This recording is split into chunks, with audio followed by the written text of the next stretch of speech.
Assalamualaikum warahmatullahi wabarakatuh. Selamat datang kembali di PSBB Perempuan Sumatera Barat Bercerita. Bersama saya Anissa Junaidi. Kali ini kita sudah kedatangan narasumber kita, yaitu Indah Permata Suryani. Selamat datang Indah. Pada hari ini kita akan berbincang-bincang dengan Indah terkait dengan apa yang sedang dilakukan saat ini. Tapi kita lebih mau berbicara tentang bagaimana Indah bisa sampai di titik seperti saat hari ini gitu ya. Oke. Kita mungkin cerita dulu tentang bagaimana Indah pas dari awal. Tapi sebelumnya kita mau Indah perkenalkan diri dulu. Apa sih kegiatan Indah pada saat ini? Oke, terima kasih Kak Nis. Assalamualaikum warahmatullahi wabarakatuh. Selamat pagi teman-teman Infosumber semuanya. Saya Indah Permata Suryani. Saat ini saya berprofesi sebagai akademisi di Universitas Andalas di jurusan akuntansi. Kanisa. Jadi saya kebetulan bergabung di UNAN itu selama 2 tahun terakhir ini. Oh, 2 itu tahun. profesi terakhir saya. Tapi nanti kalau bicara yang lain mungkin Kanisa nanti akan lebih banyak lagi. Nanti banyak lagi ya. Nah, jadi kita mau runut nih ceritanya Indah dari awal sampai Indah jadi dosen sekarang. Awalnya Indah berpikir waktu masih kecil tuh pernah bercita-cita untuk jadi diri seperti sekarang ini ya sih? Cita-citanya udah jadi dosen betul, gitu ya? Betul. Pernah bercita-cita nggak? Menarik sekali sih Kak Nis. Memang kalau misalnya mungkin boleh Indah cerita dari awal. Jadi kebetulan memang saya itu aslinya itu di Padang. Jadi kayak orang tua dua-duanya di Padang. Tapi memang besarnya itu di Lubuk Basung di Kabupaten Agam. Oh, bukan di Padang ya? Bukan. Jadi mungkin banyak juga yang nggak tahu karena kebetulan kalau misalnya kita zaman sekolah ditanya kamu SMA-nya di mana sih gitu kan, SMA 2 di mana gitu kan, mungkin nggak tahu. Jadi memang dari kecil itu papa kebetulan dinas di PNS di Kabupaten Agam di dinas kesehatan. Jadi kita ikut sama orang tua gitu kan karena mama kebetulan ibu rumah tangga. Jadi habis itu besarnya di Lubuk Basung Kak Nis karena memang Kabupaten Agam waktu itu pindah ke Lubuk Basung ibu kotanya. Nah jadi pindah selama 9 tahun di Lubuk Basung karena memang dari SD sampai SMA di sana gitu. Jadi semua aktivitas yang dilakukan itu memang beranjak dari situ. Nah kalau bisa ditanya dulu sempat nggak bercita-cita maksudnya seperti sekarang ini? Sepertinya mungkin memang orang tua dari kecil itu mengarahkan untuk ya sebenarnya mungkin kita nggak tahu juga arahnya kemana. Cuma dari kecil itu kayak misalnya orang tua yang memang punya passion di seni. Jadi dia udah dari awal itu mama udah nyuruh ikutan lomba apa dari kecil, nari, nyanyi segala macam. Nah, jadi keberanian itu tuh dari kecil tuh udah mulai dipupuk sih sama orang tua. Kemudian berlanjut ke SD udah mulai ikut jadi mayoret segala macam. Terus habis itu lanjut anggota pramuka. Nah, itu yang jadi kegiatan-kegiatan yang dilakukan dari kecil itu sebenarnya yang membuat kita itu menjadi kayaknya mimpi aku jadinya kayaknya pengen jadi ini deh gitu. Nah sebenarnya kalau misalnya ditanya tadinya sih mungkin gak kepikiran jadi dosen sih karena tadinya memang kalau bicara tentang mimpi banyak sebenarnya mimpi-mimpi pengen jadi news presenter. Itu salah satunya juga. Pramugari juga sebenarnya salah satu mimpi sih. Tapi pernah bermimpi seperti itu dan pernah mencapai mimpi itu? Iya, karena memang waktu itu karena sebenarnya apa yang kita lakukan itu kan kita selalu cerita. Kalau ini memang tipe yang suka cerita ke orang tua gitu kan Nisa. Jadi setiap misalnya mau jadi kayaknya waktu pas SMA misalnya gitu kan dengan beberapa kegiatan yang mulai dari ikut paskibraka, kemudian ya alhamdulillahnya sih orang tua selalu mendukung. Itu sih intinya. Jadi kayak apa-ngapain tuh ngomong sama orang tua dan orang tua tuh selalu mendukung gitu. Nah bicara tentang mimpi dulu tadinya tuh nggak berpikiran kayaknya nanti besar mau jadi dosen atau apa. Tapi salah satu mimpinya jadi pramugari gitu. Tapi nanti mungkin teman-teman mungkin ada yang belum tahu juga tadinya. Soalnya saya juga dulu sempat berprofesi sebagai pramugari 2 tahun di Garuda Indonesia. Itu kapan? Itu di tahun 2011 sampai 2013. Kepikiran untuk apply jadi pramugari itu bagaimana? Nah, sebenarnya memang terkait dengan hobi juga, traveling. Dan waktu itu dulu sempat berpikiran kayaknya mau jadi pramugari, tapi orang tua bilang kayaknya kalau misalnya jadi pramugari atau sekolah pramugari gitu kan, otomatis nanti Indah nggak akan punya skill lain. Nah itu yang saya ingat banget itu papa yang selalu bilang kayak gitu. Karena kalau misalnya nanti jadi pramugari aja, otomatis Indah nggak punya kemampuan lain gitu, nggak punya expertise di satu bidang gitu kan. Akhirnya ketika sekolah SMA sebenarnya karena kan memang untuk masuk ke akuntansi UNAN waktu itu S1-nya lewat mahasiswa undangan gitu kan. Jadi ada PMDK gitu kan istilahnya waktu zaman dulu itu PMDK yang terbuka kesempatan untuk seluruh bukan hanya IPA atau IPS tapi waktu itu basicnya IPA sih. Tapi dia memang terbukanya untuk semua jurusan. Waktu itu Indah masuknya di akuntansi internasional. Jadi yang Indah masukin di S1 itu akuntansi. Oh, internasional. Iya, programnya international class gitu. Berarti pakai bahasa Inggris waktu itu? Iya. Emang itu 4 tahunnya bahasa Inggris gitu? Iya, most of that iya. Karena itu tuh memang pertama kali dibuka. Jadi maksudnya itu adalah satu program studi di UNAN yang menjadi unggulan di tahun 2006 itu baru dibuka prodi internasional. Jadi kelasnya di delivered in English gitu. Nah, Indah juga karena suka bahasa Inggris dari kecil. Nah, itu yang membuat jadi kayak wah kayaknya oke lah akuntansi masih ada hitung-hitungannya. Mikirnya gitu kan tadinya. Habis itu ada bahasa Inggrisnya juga gitu. Akhirnya alhamdulillah dapat kesempatan untuk lanjut studi S1 di UNAN gitu. Nah, itu kalau misalnya cerita tentang pramugari ya akhirnya setelah kuliah pun ada aja sih celah begitu ya untuk bisa ikutan pramugari karena waktu itu pramugari di zaman Indah itu masih ada open untuk 0 hour namanya. Jadi 0 hour ini untuk orang-orang yang nggak punya pengalaman sama sekali di bidang aviasi, tapi mereka akan dikasih training, makanya namanya 0 hour karena belum punya kecepatan terbang. Jadi mereka di training selama kalau nggak salah tuh 6 bulan ya atau 3 bulan lupa, tapi itu benar-benar di drill sehingga ketika tapi memang tes dulu. Jadi kalau di Garuda tuh enaknya gitu kita tes, kita di training baru nanti langsung terbang. Jadi bukan berarti kita harus sekolah pramugari dulu, enggak. Itu udah lulus kuliah? Itu setelah lulus kuliah pas setelah kuliah. Ya jadi kebetulan setelah wisuda tuh udah langsung dapat kerja di Garuda. Jadi dan makanya 2 tahun itu emang full di pramugari. Iya Kak, jadi awalnya Indah tuh terbang dari haji sih, penerbangan haji. Jadi kalau penerbangan haji dia kan 3 bulan kontrak. Nah, tapi karena misalnya kita performanya bagus, kemudian mereka memberikan kesempatan untuk lanjut kontrak lagi gitu. Berarti yang 2 tahun itu setelah yang haji? Yang 2 tahun, enggak, itu include sama yang haji pengalamannya. Karena mulai dari 2011 kan sampai 2013. Jadi dia masih kontrak-kontrak lanjut kayak gitu. Itu kalau selama jadi pramugari, terbang udah kemana aja kalau boleh tahu? Waktu itu memang kebanyakan kalau misalnya dari awal haji tuh ke Jeddah. Terus setelah itu punya kesempatan untuk gabung ke reguler. Karena memang kita dikasih kesempatan untuk terbang reguler. Nah itu barulah Ina dapat kesempatan at least Indonesia semuanya lumayan udah. Tapi Aceh kayaknya belum ya, lupa. Tapi itu rata-rata udah. Kemudian karena memang kalau kita terbang itu tergantung ratingnya kan Nis. Jadi kalau misalnya kamu punya rating Airbus itu kamu bisa dapat rute-rute yang misalnya ke Eropa gitu. Tapi kalau misalnya kamu dapat ratingnya misalnya 747-400 itu rating pesawat yang double cabin yang fokusnya ke Jeddah. Nah, itu kamu terbangnya banyaknya ke Jeddah gitu. Berdasarkan si rate tadi. Iya, berdasarkan rating kita punya. Dan iya kayak gitu. Jadi kalau waktu yang terbang yang keluar itu yang ke selain domestik, selain Jeddah? Ke Australia sih banyaknya waktu itu. Oh, sering ke Australia? Ke Australia kayak tapi kan yang terbang cuma bentar. Itu lain lagi dengan yang cerita pertukaran pemuda yang waktu kita punya tempat stay di situ kan, Kak. Kalau terbang kan kita paling kayak stay paling banyak tuh 24 jam. Kalau misalnya paling itu juga paling sebentar kok. Misalnya kayak nyampe subuh, besoknya sore berangkat lagi gitu. Selama 2 tahun kayak gitu? Itu pulang ke rumah kapan? Ada sih DO 2 hari, day off-nya 2 hari gitu. Ya itu sih rata-rata sih gitu. Tinggalnya di Padang kan? Tinggalnya di Jakarta waktu itu. Di Jakarta? Jadi selama 2 tahun tuh nggak pulangnya tuh bukan ke Padang, pulangnya ke Jakarta. Pulangnya ke Jakarta, tapi adalah momen yang misalnya ketemu orang tua, pulang ke Padang ada juga sih.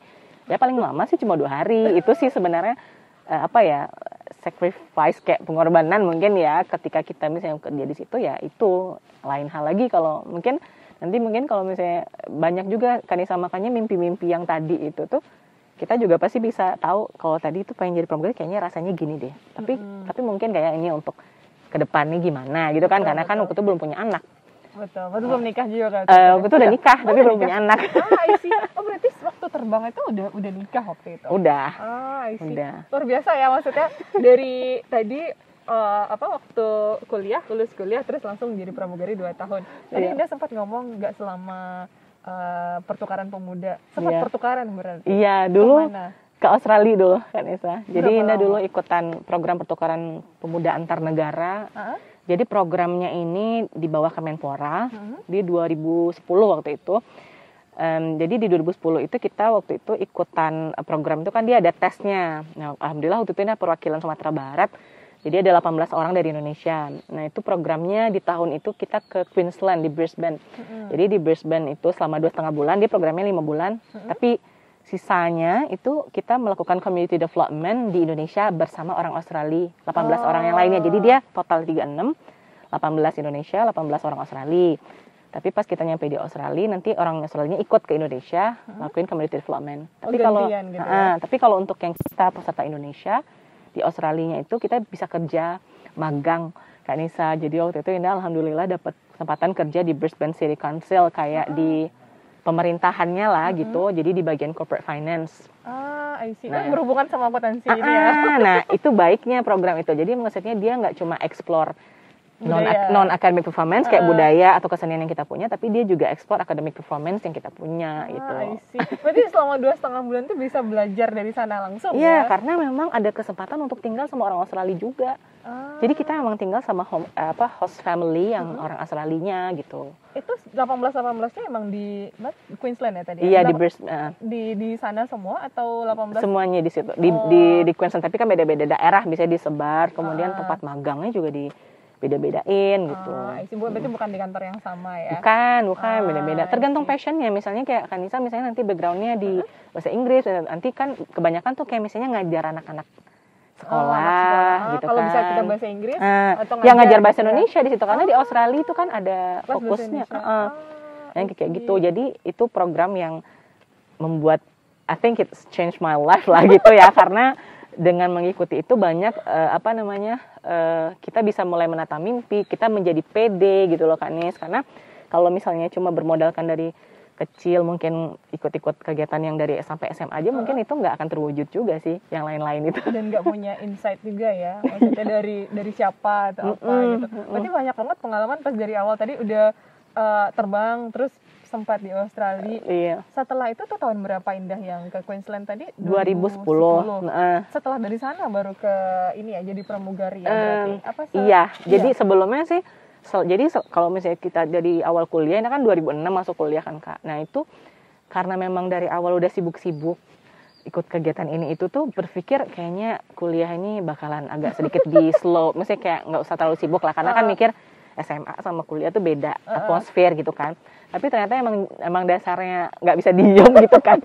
Ketika masuk kuliah, akhirnya juga ikut-ikutan juga kegiatan yang lain-lain. Yang pertukaran tadi itu pas lagi kuliah? Itu juga kuliah. I see. Jadi kayak sempat BSS gitu dulu. Berarti berapa lama Indah selesai S1 berarti? Sekitar 4 tahun. Tetap 4 tahun. Nah, gimana cara bagi waktu? Kita nih secara ya perempuan gitu kan.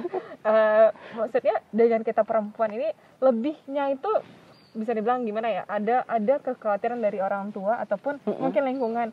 Kok pulangnya malam atau kita kemana atau lain-lain. Kayak ngebagi waktu dan supaya orang yakin bahwa saya bisa kok walaupun saya seperti ini, saya nggak akan melenceng dari jadwal saya. Bahkan kuliahnya bisa 4 tahun gitu. Dulu memang orang tua tuh kayaknya selalu bilang, oke, boleh ikut kegiatan apapun tapi nilainya nggak boleh jelek. Gitu. Nah gitu. Tapi jadi gimana? Nah tapi itu membuat kita tuh jadi kayak termotivasi gitu kan. Karena gini, misalnya contohnya SMA tuh kan banyak tuh kegiatan mulai dari paskibraka, kemudian ada lagi pramuka, ada kegiatan polisi keamanan sekolah juga diikutin, semua diikutin.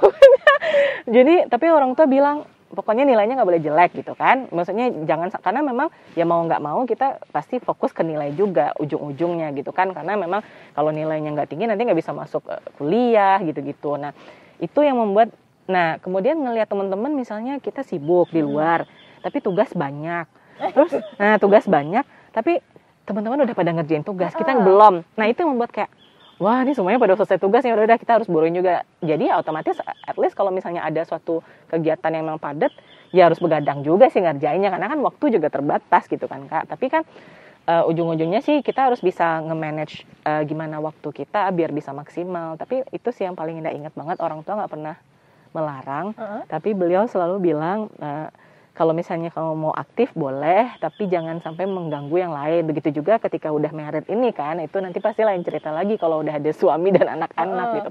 Jadi zaman dulu tuh gitu.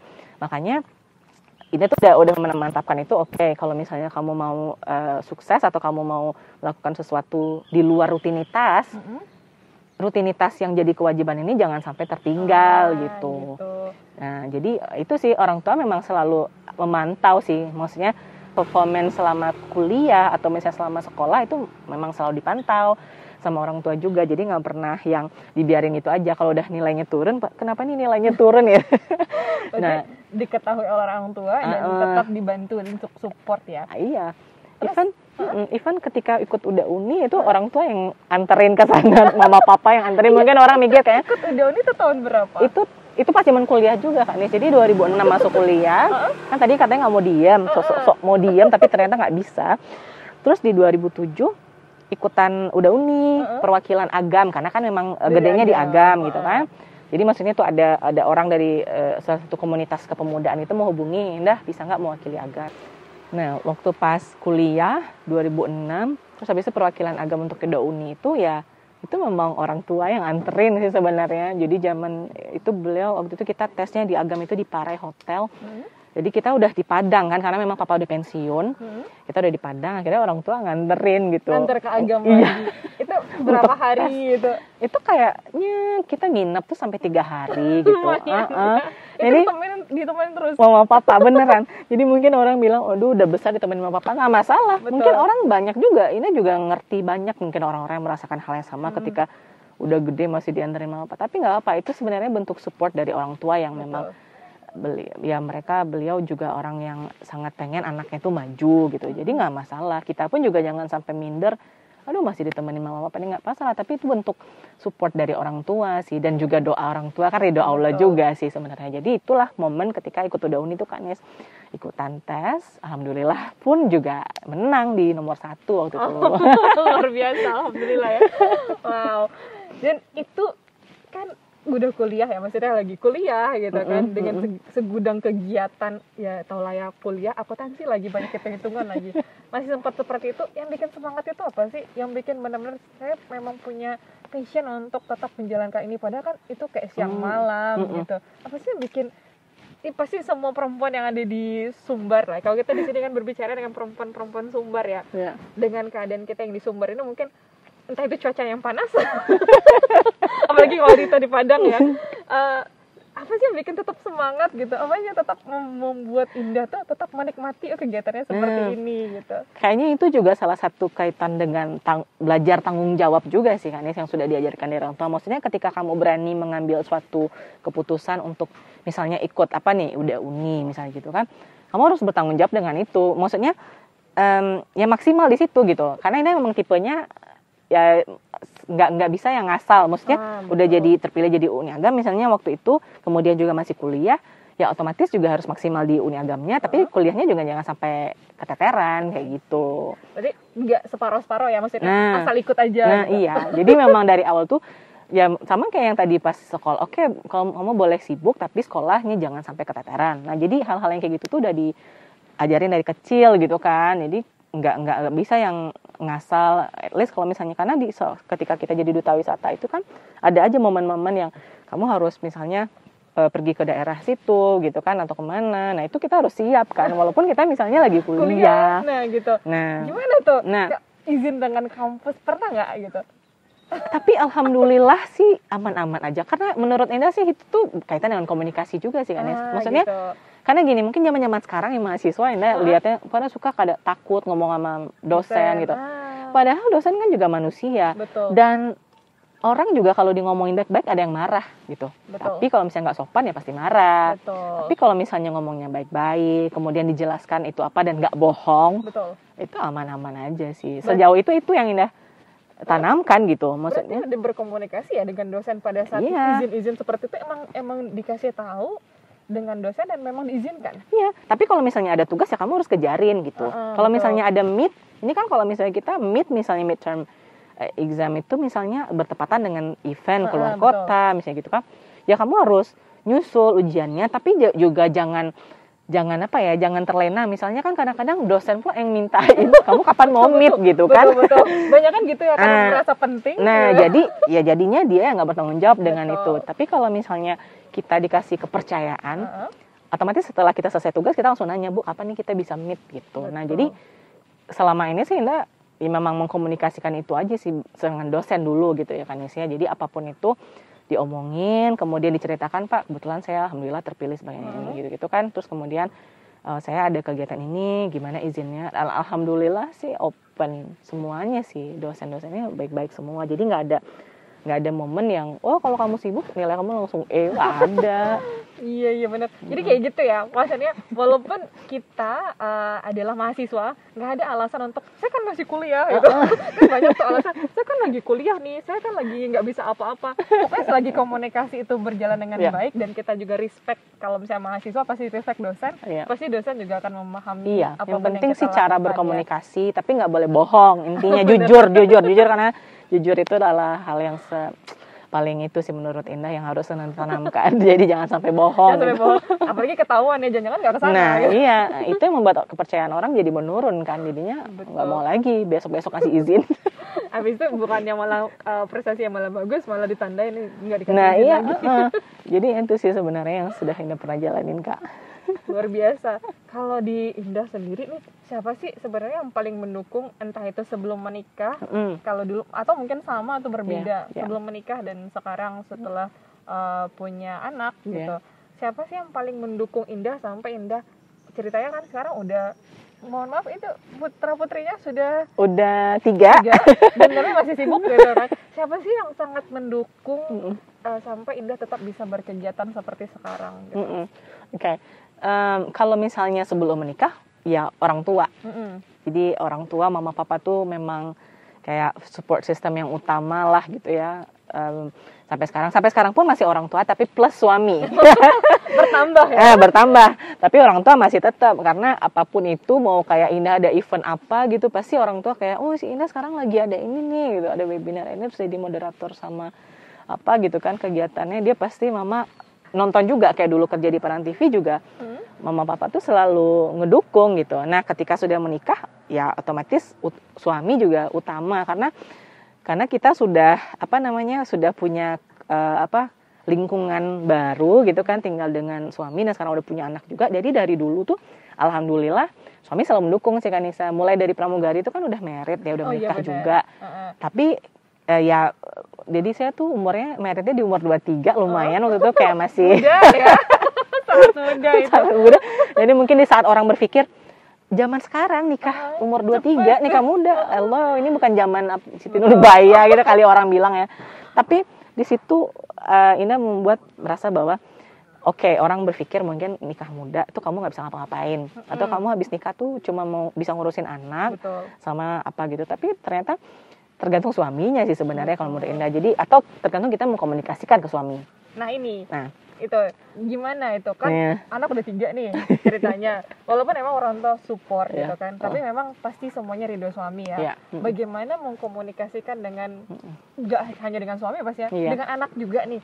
Termasuk juga mertua juga. Benar. Karena nanti ditinggal anaknya udah ribut kan.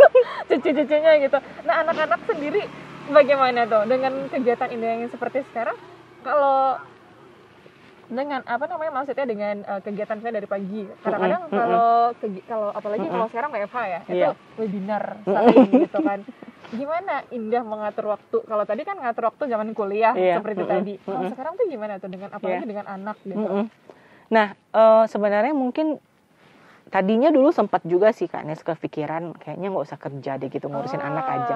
Maksudnya kan ada momen ketika kita merasa kayaknya saya nggak mau kayak gitu deh, saya maunya ngurusin anak aja gitu ya. Tapi lagi-lagi suami selalu nge-support sih. Dia juga mungkin kelihatan kalau sebenarnya istrinya tuh punya potensi tapi kok di rumah aja gitu kan.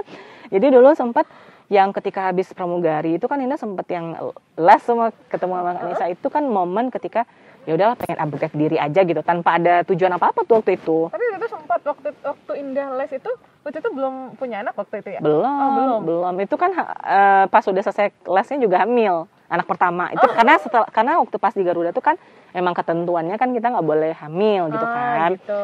Dan itu juga jauh dari suami dan itu pertama komitmen kita sama suami sih, karena memang bilang gimana boleh nggak walaupun mungkin Indah baru selesai kuliah langsung married, tapi Indah masih punya keluarga yang menjadi tanggungan, karena Indah juga 5 bersaudara, kayak ya adik-adik juga masih butuh gitu kan. Akhirnya beliau juga oh ya udah boleh gitu kan. Akhirnya Indah lanjut 3 Garuda 2 tahun.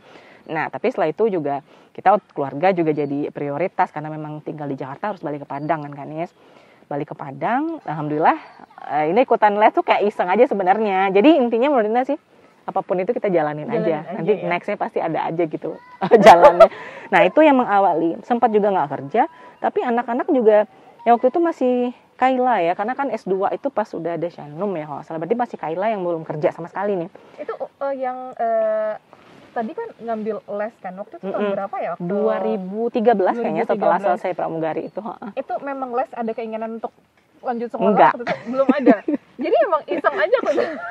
Nggak ada kerjaan, iseng sampai dibilang sama teman, Indah kamu ngiseng aja les katanya. Dan itu tuh lagi nggak kerja kan? Maksudnya enggak, karena memang dari awal itu suami bilang kalau misalnya kamu mau kerja, jangan kerja yang full dari pagi sampai malam atau misalnya gitu. Jadi dia udah gitu. Makanya Indah nggak pernah juga apply. Pernah sih sekali apply kayak di bank itu. Cuma ketika nggak lulus di satu tahapan akhirnya kayak oh yaudah mungkin emang belum jalan ya. Tapi waktu itu lagi ikutan tes itu sedang hamil mabuk-mabuk gitu. Jadi dan ternyata di tempat Indah tes itu dia nggak boleh hamil selama pendidikan ya. Otomatis kan nggak relief juga kan. Orang kita udah pasti hamil nih gitu kan. Nah itu momennya. Jadi pernah juga nggak kerja ketika punya anak Kak. Tapi itu beda situasi. Itu selama Kaila. Kayaknya sampai Kaila umur 1,5 tahun, karena habis itu Indah merencanakan untuk lanjut studi S2. Nah itu lanjut S2 waktu Kaila berarti masih belum 2 tahun ya? Itu udah apply dan itu kemana? Awalnya sih pengennya di UNAN aja.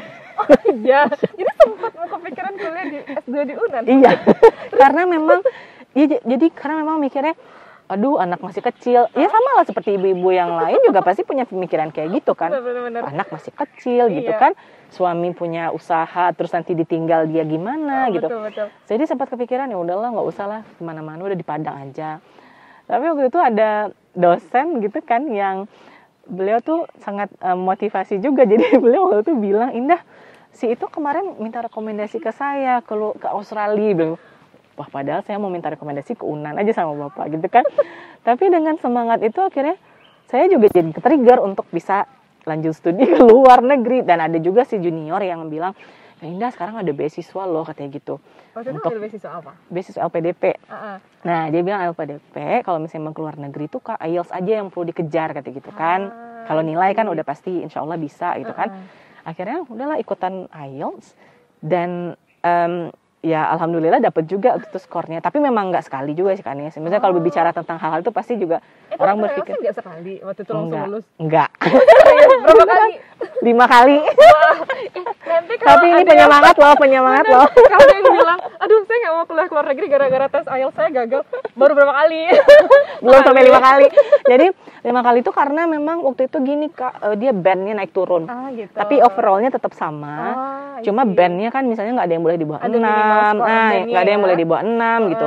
Ini yang dipelajari, ini pula yang naik, yang lainnya yang turun. Nah, jadi itu yang membuat IELTS-nya berkali-kali gitu. Tapi itu waktu itu memang Kaila masih anak satu ya. Tapi waktu itu memang ditekankan sih ke dia kalau Kaila sekarang mama lagi ini ya gitu. Sempat ya ini juga nggak terlepas juga dari emosinya kayak orang tua, suami, karena memang momen-momen yang harus belajar IELTS tuh otomatis anak sama suami gitu, atau sama orang tua misalnya kalau suami kerja. Jadi itu memang ya nggak bisa juga sih sendiri Kak Nisa. Ujung-ujungnya juga memang orang-orang yang sekitar kita kayak keluarga, suami itu nge-support kita, itu adalah hal penting juga sih sebenarnya. Jadi itu yang membuat kita makin semangat nih gitu kan, makin membuat kita kayaknya mimpi yang ingin dicapai ini insya Allah bisa tercapai kalau kita tetap semangat kayak gitu. Apalagi kalau effortnya udah sebesar ini ya. 5 kali tes IELTS ya. Kalau ada yang bilang, aduh berapa kali sih sekali baru tes prediction, terus udah bilang saya nggak bisa. Indah aja ya. Itu lulusnya kemana by the way? Dengan tes IELTS 5 kali tadi. Lulusnya waktu itu alhamdulillah ke Inggris. Alhamdulillah. Jadi waktu itu memang kebetulan waktu itu memang alhamdulillah juga kan ya, ketika ikutan LPDP itu yang dipakai itu tes TOEFL yang ngasal itu. Oh, bukan IELTS tadi? Enggak, yang dipakai LPDP kan boleh TOEFL. IELTS kan untuk kampus. Nah, jadi yang tadinya ngasal gitu, yang nggak ada planning apa-apa dengan almarhum Bu Heri, Bu Heri juga alhamdulillah sangat mensupport juga kan beliau ya. Jadi ketika itu langsung pakai TOEFL untuk LPDP. Alhamdulillah itu lulus beasiswanya. Yang untuk LPDP. Ya, tapi kampusnya belum karena masih conditional IELTS-nya gitu. Tapi IELTS sudah punya dong waktu itu? Udah, tapi masih conditional karena kan bandnya masih ada yang di bawah 6. Oh, masih overall berarti. Overallnya masih sama, cuma kan bandnya nggak boleh di bawah, ada yang di bawah 6. Nah, misalnya ada yang 5,5. Jadi harus mencari stabil gitu semuanya. Akhirnya itu nunggu sampai bandnya stabil. Wah, sebenarnya itu ya mungkin kalau saya ingin juga memotivasi teman-teman kali ya Kak Nisa. Memang nggak gampang sih, karena untuk tes itu saya harus ke Jakarta juga, bawa anak-anak dan suami. 5-5-nya ke Jakarta. Enggak, 2 kali itu di Padang kalau nggak salah deh. Berarti 3 kalinya ke Jakarta. Jadi sebenarnya di 4 tuh udah lulus. Cuma karena memang kita takut nanti nggak bisa, karena kan harus berangkat gitu kan di September. Jadi kan dia kan tes IELTS ini ada jadwalnya. Misalnya jadwalnya itu ada tiap minggu dan itu udah mau fully book karena kan orang udah mau berangkat juga ke luar negeri. Nah akhirnya ya setiap minggu di booking sama suami. Jadi kalau nggak ada support suami juga mungkin ya bisa 3,5 juta. Oh my god, 1 kali. Nah itu dan sih. Ke Jakarta lagi. Bawa anak juga tuh masih 1 kan, Kayla. Tetap aja tapi kan bertiga ke Jakarta cuma buat pergi tes IELTS. Jadi itu sih sebenarnya support suami juga sangat itu sih waktu itu. Jadi beliau karena LPDP-nya waktu itu alhamdulillah sudah dapat juga kan. Nah jadi maksudnya teman-teman kalau misalnya untuk LPDP sendiri kan ada juga lewat TOEFL, IELTS gitu kan. Karena kan negeri masih pakai TOEFL ya? Masih. Cuma kan maksudnya untuk di beasiswa ini kan jalurnya nggak semuanya harus punya LOE atau IELTS. Betul, jadi mungkin teman-teman banyak yang nanya ke Indah juga, kalau misalnya nggak ada terima kampus bisa nggak ya lulus misalnya gitu. Jadi hal yang kayak gitu tuh bisa aja sih sebenarnya kalau tanpa ada LOE dari kampus. Ya misalnya TOEFL kan nggak terlalu mahal ya untuk tesnya dibandingkan IELTS. Jadi ya udah ikut aja LPDP dulu. Misalnya ada juga jalur yang kayak gitu. Jadi Nda rasa nggak ada alasan sih untuk nggak mencoba. Ya, kalau emang mau ya. Jadi kalau memang mau, tapi jangan jadikan alasan bahwasanya IELTS-nya susah atau TOEFL-nya susah atau pokoknya dialasanin semua itu jangan ya. Ya benar. Sebenarnya itu yang membuat Indah juga makin makin semangat juga karena memang suami support juga. Nah kalau dulu anak kan masih 1 anak kan Nis, jadi ya mungkin nggak terlalu ini banget lah. Kalau sekarang udah 3, nah ini lain cerita lagi udah 3. Lanjut sekolah lagi rencananya? Insya Allah. Dengan 3 anak ya. Tadi lulusnya kemana by the way? Ini di Birmingham University. Itu berapa tahun? 1 tahun. 1 tahun di sana? Itu temenin suami atau sendiri? Ditemenin suami sama anak. Jadi kebetulan LPDP itu dia juga memberikan family allowance. Itu kalau yang sekarang katanya S3 aja ya? Kalau S3 itu terakhir pas Indah itu Kak, alhamdulillah kali. Jadi pas Indah lulus itu adalah momen ketika LPDP memberikan family allowance untuk S2. Setelah itu enggak. Jadi bawa keluarga pada saat itu. Dan selesai tepat waktu?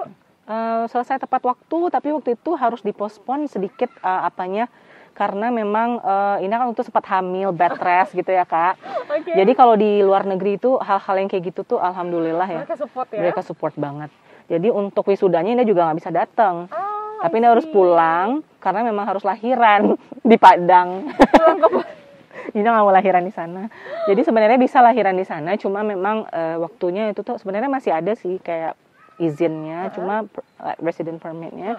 Cuma memang kayaknya mungkin harus balik ke Padang aja karena Indah nggak ready juga sih untuk itu. Karena dekat dengan keluarga juga mungkin ya kalau di sini ya. Dari semua pengalaman Indah tadi, kayaknya kita nggak cuma Indah untuk memberikan inspirasi atau pesan buat adik-adik lah ya, atau buat kalau adik-adik mungkin kayak mahasiswa jatuhnya ya, dan Indah kebetulan juga dosen. Kita sih lebih juga ingin Indah ini untuk memberikan kayak motivasi bagi perempuan-perempuan di luar sana, bagaimana sih untuk tetap bisa untuk tetap berkarya, apapun lah yang mereka inginkan, tapi nggak harus terpaku bahwasanya saya udah punya anak, saya masih muda dan saya jalannya gimana tuh, apa sih pesan Indah buat mereka atau teman-teman di Sumatera Barat pada umumnya untuk tetap bisa berkarya supaya tetap bisa untuk melakukan sesuatu yang nggak cuma nungguin. Ada nih beberapa yang bilang lulus kuliah di rumah aja lah, saya mau tunggu tes CPNS belum buka-buka atau tes BPNS belum buka-buka, terus nggak ngapa-ngapain, terus rebahan gitu. Ada saran nggak sih untuk teman-teman tuh, ada pesan buat teman-teman semua? Ada sih suatu quote yang menarik yang Indah selalu ingat ketika misalnya membangunkan Indah dari situasi yang tadinya ibu rumah tangga terus dia pengen lanjut studi S2. It doesn't matter how slowly you go as long as you don't stop. Wow. Jadi kayaknya ini penyemangat nih gitu kan. Karena ketika Indah pengen lanjut studi itu kan lumayan lama ya Kak, jaraknya S1, S2 dan itu udah punya anak juga. Betul. Gitu. Indah sempat berpikir bahwa waduh masih bisa nggak ya gitu kan, ilmunya udah berubah ke aviasi karena udah kerja di Garuda, sekarang harus balik lagi ke akuntansi. Nah itu momen ketika berpikir masih bisa nggak ya gitu, tapi kita masih mau belajar nih gitu kan. Nah akhirnya Indah berusaha untuk ya udah coba aja deh gitu, coba. Tapi memang nggak gampang sih Kak Nes. Ketika misalnya studi S2 harus familiar dengan bahasa Inggris dan bring memory yang dulu belajar akuntansi itu lumayan struggle juga. Di mana teman-teman yang juga S2 itu semuanya udah kerja di Kementerian Keuangan. Dan mereka tuh udah yang kayak sehari-hari tuh kayak gitu. Kita yang kayak masih oh my god belajar dari nol itu benar-benar struggle banget. Tapi ya alhamdulillah ini tuh sampai di titik sekarang. Tadinya Anda berpikir juga bahwa kayaknya nanti gimana ya gitu, mungkin nggak ya bisa lulus gitu, mungkin nggak ya bisa mencapai titik yang kita mau gitu. Karena memang ketika misalnya tadi berpikir nggak usah berkarir jadi apa-apa, berpikir suami bilang kamu punya potensi, kenapa sih nggak dimanfaatkan gitu kan. Akhirnya Indah berpikir ya oke, sekarang Indah akan kerja di mana maksudnya kita bisa sambil menjaga atau misalnya menurture anak juga gitu, bagaimana melihat perkembangan anak. Betul. Tapi kita juga bisa memberikan sesuatu untuk masyarakat gitu. Kita bisa memberikan sesuatu untuk orang-orang atau memberikan motivasi ke orang-orang ya. Dengan menjadi dosen itu pasti peluangnya menjadi sangat besar gitu, karena kita berhubungan langsung dengan anak-anak muda yang akan kita berikan motivasi. Jadi untuk ibu-ibu juga mungkin kalau mau lanjut studi jangan ragu juga, karena sesuatunya itu dikomunikasikan sih. Kalau misalnya cuma disimpan dalam hati gitu kan, misalnya ngeliatin Instagramnya Kak Nisa misalnya udah, atau kayak Instagramnya wah kayaknya pengen deh kayak gitu. Tapi kalau cuma dalam hati tuh nggak akan pernah bisa. Tapi kalau misalnya diceritain ke suami gitu kan, itu tuh insya Allah, karena banyak juga teman-teman yang S3 itu malah ada suaminya yang PNS, mereka harus kerjanya mungkin di break dulu atau misalnya at least adalah jalan keluar gitu. Intinya tuh pasti ada jalan keluar kalau kita komunikasikan gitu.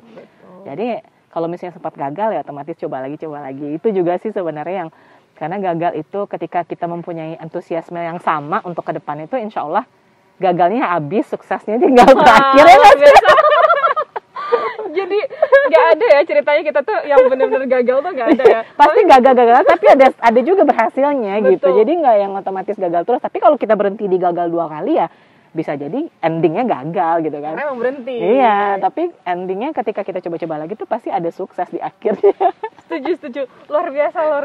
Jadi mungkin selama ini yang kurang di kita dengan yang perempuan, mungkin kurangnya kita itu ya kita mungkin pola komunikasi kita berbeda-beda ya.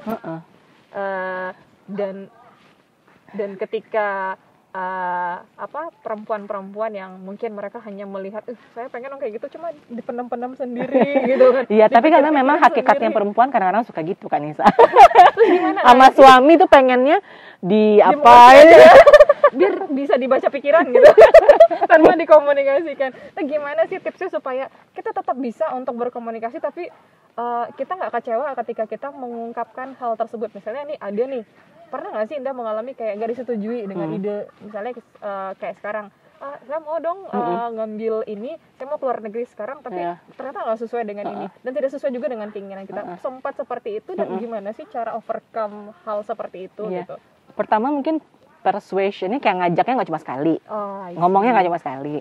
Terus kalau ngomong berkali-kali nggak juga, ya udah buktiin aja lagi. Jadi maksudnya karena kan kita maksudnya gini, kadang-kadang kayak Indah kemarin itu berpikiran kayak studinya pengen di Padang aja. Terus ya tapi memang ngomong sama suami gimana kalau kita coba, ya udah coba aja, dia bilang gitu kan. Dia juga mungkin bicara tentang ya udah coba aja, dia juga mungkin nggak yakin kali. Kalau Indah tuh bisa, dan ternyata ketika misalnya lulus dapat kuliah di Inggris itu dia juga alhamdulillah nge-support kan gitu. Dianya juga jadinya happy gitu. Betul. Nah mungkin tadinya dia kalau misalnya kita membayang-bayangkan aja kayaknya kita ini deh, terus dia pasti kebayang juga kerjaan gue gimana gitu kan, harus ditinggal dong gitu. Tapi ketika sudah kita lulus,